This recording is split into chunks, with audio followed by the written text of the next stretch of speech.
नमस्कार। आज हम एक बहुत ही जरूरी और शायद थोड़े अनकहे टॉपिक पर बात करने वाले हैं। ये कहानी है एक फार्मासिस्ट की और उसके करियर में आने वाले उस ठहराव की जो अक्सर बाहर से किसी को दिखाई नहीं देता। मैं आपसे एक सवाल पूछना चाहता हूँ। क्या आपको भी ऐसा महसूस होता है कि फार्मेसी में 3, 4 या 5 साल काम करने के बाद आपका करियर, आपकी ग्रोथ जैसे एक ही जगह आकर रुक सी गई है? अगर जवाब हाँ है, तो यकीन मानिए आप अकेले नहीं हैं। ये एक ऐसी फीलिंग है जो बहुत धीरे-धीरे आती है, पता भी नहीं चलता। जब आप शुरू करते हैं तो सब कुछ नया और अच्छा लगता है, लेकिन जैसे-जैसे वक्त बीतता है, एक अजीब-सा, अनजाना-सा ठहराव महसूस होने लगता है। तो चलिए, इस बात की जड़ तक जाते हैं कि आखिर ऐसा होता क्यों है? क्या वजह है कि एक फार्मासिस्ट की प्रोफेशनल ग्रोथ कुछ साल बाद एक पॉइंट पर आके अटक जाती है? इसके ना कुछ बहुत ही ठोस कारण हैं, जिन्हें हम में से ज्यादातर लोग अपनी रोज की जिंदगी में महसूस करते हैं। देखिए, पहला और सबसे बड़ा कारण है एक जैसा काम। रोज सुबह से शाम तक एक ही रूटीन, दवाइयां देना, स्टॉक मैनेज करना, और कुछ समय बाद इसमें कोई नई चुनौती नहीं बचती, कुछ नया सीखने को नहीं मिलता। हर दिन पिछले दिन जैसा ही लगने लगता है। फिर बात आती है पैसों की, सैलरी की। हाँ, शुरू में सैलरी ठीक ठाक लगती है, लेकिन कुछ साल बीत जाने के बाद भी उसमें वो उछाल नहीं आता जिसकी हम उम्मीद करते हैं। ऐसा लगता है जैसे हमारी सैलरी भी हमारे करियर के साथ ही एक जगह रुक गई है।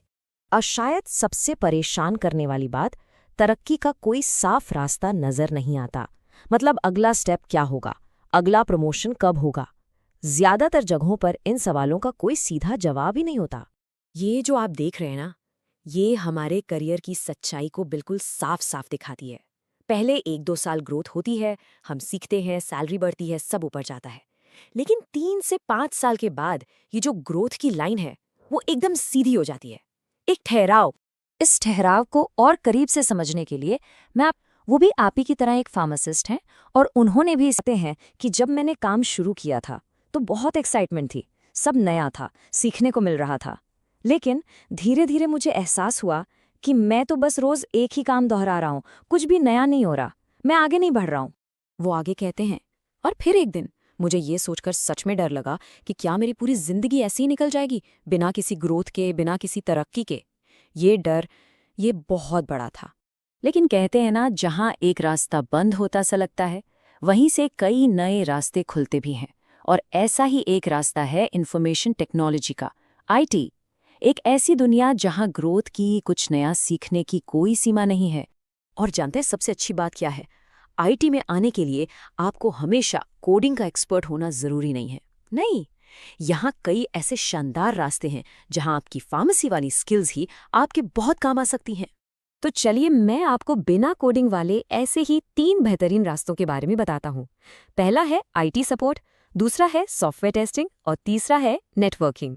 अच्छा, तो आईटी सपोर्ट क्या है? इसमें आप कंपनियों की और उनके कस्टमर्स की टेक्निकल प्रॉब्लम्स को सॉल्व करते हैं। अब सोचिए, जैसे आप एक मरीज की बात ध्यान से सुनकर उसकी समस्या का हल निकालते हैं ना, बिल्कुल वही धैर्य और मदद करने का जज्बा यहाँ आपकी सबसे बड़ी ताकत बन जाता है। दूसरा रास्ता है सॉफ्टवेयर टेस्टिंग का। देखिए, जैसे आप एक फार्मासिस्ट होने के नाते दवा की हर छोटी से छोटी डिटेल, उसके कॉम्पोजिशन पर ध्यान देते हैं, वैसे ही एक सॉफ्टवेयर टेस्टर नए सॉफ्टवेयर या ऐप में गलतियों को ढूंढता है ताकि उसे यूजर्स के लिए बेहतर बनाया जा सके। आपकी वो बारीकी से देखने की आदत यहाँ एक सुपर पावर है। और तीसरा रास्ता है नेटवर्किंग। इसमें आप क्या करते हैं? आप किसी कंपनी के सारे कंप्यूटर सिस्टम को एक दूसरे से जोड़ते हैं और उसे सेफ रखते हैं। एक फार्मासिस्ट का काम भी तो एक सिस्टम को मैनेज करना ही है, मरीजों की जानकारी को सुरक्षित रखना है।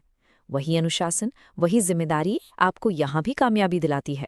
तो अब ये बात एकदम साफ है, अगर आप अपने करियर में वो ठहराव महसूस कर रहे हैं, तो बदलाव सिर्फ एक सोच नहीं है, ये एक हकीकत बन सकता है। एक नई शुरुआत बिल्कुल मुमकिन है।